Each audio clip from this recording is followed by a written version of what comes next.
देखिए यहाँ पे एक सर्किट दिया है जिसमें पावर पूछा है। इस 2 ओम रजिस्टर में पावर पूछा है। क्या पूछा है? 2 ओम रजिस्टर में पावर पूछा है। सर्किट दिया है, यहाँ पे 6 वोल्ट का मीन सेल लगा दिया है। ठीक है, अब देखिए यहाँ पे गिवन क्या क्या है हम लोगों को। गिवन में दिया है वोल्ट दे दिया है 6 और यहाँ पे आर नेट। आर नेट क्या हो जाएगा? ये दोनों सीरीज में है तो 1 प्लस 2 कितना हो जाएगा? 3 ओम। 1 प्लस 2 कितना हो जाएगा? 3 ओम। तो आर नेट हमारा आ गया 3 ओम। अगर हम लोग आई नेट निकाल लें, आई नेट का फॉर्मूला क्या होगा? V is equals to I R होता है। तो I is equals to V by are.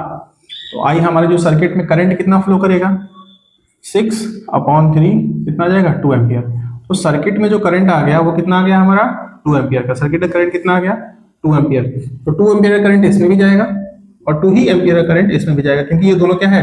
Series में है। और सीरीज में क्या होता है? करंट सेम होता है। सीरीज में क्या होता है? करंट सेम होता है। सीरीज में थोड़ा डायरेक्शन चेंज होता है, कोई बात नहीं। करंट क्या होता है? सीरीज में सेम होता है, ठीक। लेकिन पोटेंशियल क्या होगा? अलग अलग होगा। पोटेंशियल डिफरेंस क्या होगा? अलग अलग होगा। तो हम लोग को फाइनली निकालना क्या है? P is equals to V into I. P is equals to V into I. I हमारा आ गया है, निकालना क्या है? V। अब V निकालने के लिए हम लोग इसको यूज करके, रेजिस्टेंस दिया है, करंट दिया है, तो हम लोग यहाँ से I पहले V निकाल लें। क्या निकाल लें? V निकाल लें। तो I यहाँ पे दिया है, R कितना हो जाएगा हमारा?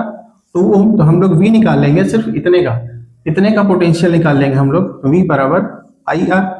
तो V कितना आ जाएगा? I 2 R 2। तो V कितना आ गया? 4 वोल्ट। V कितना आ गया? 4 वोल्ट। तो यहाँ पे जो पोटेंशियल होगा 2 ओम रजिस्टर में जो पोटेंशियल होगा कितना होगा? 4 वोल्ट। कितना होगा? 4 वोल्ट। अब इसी 2 ओम में ही क्या पूछा है? पावर। तो पावर का फॉर्मूला क्या होता है? V इंटू आई। क्या होता है? V इंटू आई। तो पावर का फॉर्मूला V इंटू आई। V हम लोगों ने निकाला है 2 ओम में 4 और I कितना है? इसी रजिस्टर में I कितना, करंट कितना है? 2 एम्पियर का। तो पावर कितना हो गया? 8। पावर कितना हो गया? 8। और यूनिट कितनी होती है? वॉट। तो यहां से हम लोग का आ गया power consumed in 2 ohm resistor is 8 watt. ठीक।